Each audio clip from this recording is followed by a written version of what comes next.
Dividend किस तरह से दिया जाए? 3 मोड हैं डिविडेंड के। Mode number 1, mode number 2, mode number 3। Mode number 1 है कि आप चेक देते हैं। आपको पता है, आपको कंफर्म है कि आपके शेयर होल्डर का बैंक अकाउंट मौजूद है। तो जब आपको पता है कि आपके शेयर होल्डर का बैंक अकाउंट मौजूद है, तो उसके टाइटल पे, उसके नाम पे उसको चेक दे दें। वो चेक उठा के अपने बैंक में मेंबर्स बैंक में वो जमा कराएगा और उसको मिल जाएगा कैश। तरीका नंबर 1, चेक बना दे अपने मेंबर के नाम का और मेंबर के घर भेज दें कि ये चेक पकड़ो, अपने बैंक में डालो। मेंबर चेक पकड़ेगा, अपने बैंक में जमा कराएगा, मेंबर के बैंक में उतने पैसे आ जाएंगे जितने का हमने उसे चेक दिया है। एक तरीका। दूसरा तरीका, वारंट दे दिया जाए। वारंट, वारंट क्या होता है? एक कागज होता है जिस पे राइट दिया हुआ होता है।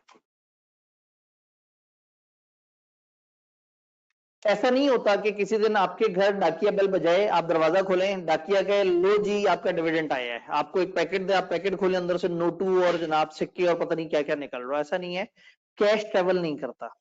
या तो एक चेक मिलेगा, अगर तो उस बैंक, उसका पता है हमें कि उसका बैंक अकाउंट मौजूद है, तो हम उसको चेक देंगे।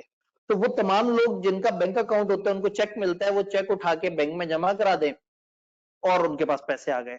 जिन लोगों का बैंक अकाउंट नहीं है, जिनका बैंक अकाउंट नहीं है, जिनका बैंक अकाउंट नहीं है, उनको एक कागज मिल जाता है डिविडेंड वारंट। कंपनी को पता होता है जी हमारे पास फर्ज करें 1000 में से 700 लोगों को बैंक अकाउंट है, उनका चेक बना दिया। 300 के बैंक अकाउंट नहीं है, तो फिर कंपनी उनके नाम पे, उनके एनआईसी नंबर पे एक कागज बनाती है। फॉर एग्जाम्पल, एक बंदे को कंपनी से आना है 30,000 डिविडेंड। तो जब वो दरवाजा खोलेगा, डाकिया सामने होगा, खत आया होगा, खत खोलेगा, अंदर से एक कागज निकलेगा, वारंट। उस पर लिखा होगा मिस्टर अशफाक, आपका ये एनआईसी नंबर है, आप इस कागज को कंपनी को दिखा के कंपनी से 30,000 रुपया कैश ले सकते हैं। तो कैश नहीं भेजा, एक इजाजतनामा भेज दिया, एक कागज भेज दिया। ये शख्स कागज उठाएगा, कंपनी के पास जाएगा, कंपनी को कागज देगा, कंपनी से पैसे लेगा और चला जाएगा। थोड़ा पुराने जमाने की बात कर रहे हैं, अब ऐसा नहीं होता, लेकिन बहरहाल दूसरा तरीका है, आप वारंट दे देते हैं। वारंट कागज, वो कागज जिसको दिखाकर कंपनी से पैसे लिए जा सकते हैं, कंपनी से पैसे लिए जा सकते हैं। और आपको पता है, कारोबारी जुबान में पैसे तो नहीं बोलना होता है, हमने कहना होता है पैसे। तो वो वाला कागज जिन्हों विखा के तुसी पैसे कट सकते हो कंपनी को, लो पैसे मंग सकते हो कंपनी को, लो वो जनाब वारंट है। तो चेक हो गया, वो जिसका बैंक अकाउंट है, आपने वो उसको चेक दिया, उसने चेक अपने बैंक में जमा कराया, चलो जी कंपनी से डायरेक्ट पैसा उसके पास चला गया। जिनके बैंक अकाउंट नहीं थे, उनको कागज दिया, कागज जिस वक्त भी वो आगे कंपनी को दिखाएंगे, कंपनी के कैशियर से वो इतने पैसे ले जा सकते हैं। और भी कुछ जगह जहां से ले सकते हैं, लेकिन फिलहाल हमारी किताब में ज्यादा बात नहीं है, तो मैं सिर्फ आपको समझा रहा हूं।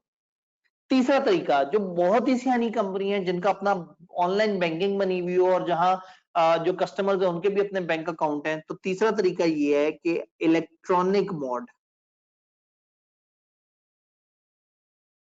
इलेक्ट्रॉनिक मोड, इसको हम आसान अल्फाज में ऑनलाइन ट्रांसफर भी कहते हैं। ऑनलाइन ट्रांसफर, मैं अपना बैंक अकाउंट, अपनी कंपनी की वेबसाइट का बैंक अकाउंट, मतलब अपनी कंपनी के जो बैंक अकाउंट है उस पे जाऊं, बैंक की वेबसाइट पे जाके लॉगिन पासवर्ड दूं और वहीं से मैं मुख्तलिफ लोगों के अकाउंट में क्रेडिट करना शुरू कर दूं, तो दिस इज अलाउड कि आप इलेक्ट्रॉनिक ट्रांसफर भी कर सकते हैं, ऑनलाइन ट्रांसफर। अब सवाल यह है कि किस तरह की कंपनी कौन सा मॉड चूज करेगी, तो अब आपने ये जहन में रखना है, ये line, listed company, any other company.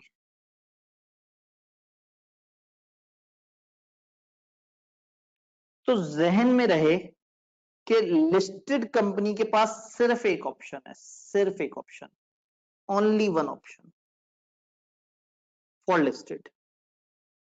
Listed company ने सिर्फ और सिर्फ डायरेक्ट बैंक ट्रांसफर करना है और कोई ऑप्शन नहीं है। बाकी कंपनी के पास ऑप्शन है, चेक भी भेज सकते हैं, वारंट भी भेज सकते हैं, बैंक ट्रांसफर भी कर सकते हैं, ऑनलाइन ट्रांसफर भी।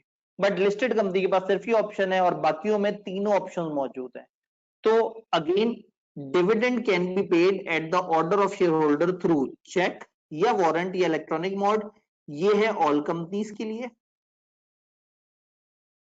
और सिर्फ लिस्टेड कंपनीज का रूल ये है कि dividend in cash shall only be paid electronically, only be paid electronically, और कोई तरीका नहीं। तो लिस्टेड कंपनी सिर्फ इलेक्ट्रॉनिक वे में जाएंगी, बाकी कंपनियां चेक भी दे सकती हैं, वारंट भी दे सकती हैं, ऑनलाइन ट्रांसफर। इतना ही किताब में लिखा है, से ज्यादा नहीं लिखा। मैंने आपको ये जो नीचे समझाया है कि कागज होता है, ऐसे होता है, वो मैंने आपको सिर्फ समझाने के लिए बताया है। पेपर में लिखने की जरूरत नहीं है, बस आपका माइंड क्लियर हो कि जी चेक उनको मिलता है जिनका बैंक अकाउंट होता है, वो डायरेक्टली बैंक में डाल देते हैं। जिनका बैंक अकाउंट नहीं होता उनको वारंट मिलता है। वारंट एक कागज जिसको कंपनी को दिखा के पैसे मांगे जा सकते हैं। और तीसरा इलेक्ट्रॉनिक मोड, जिसमें ऑनलाइन बैंकिंग के थ्रू ट्रांसफर हो जाता है, एप्स वगैरह के थ्रू ऑनलाइन ट्रांसफर के थ्रू।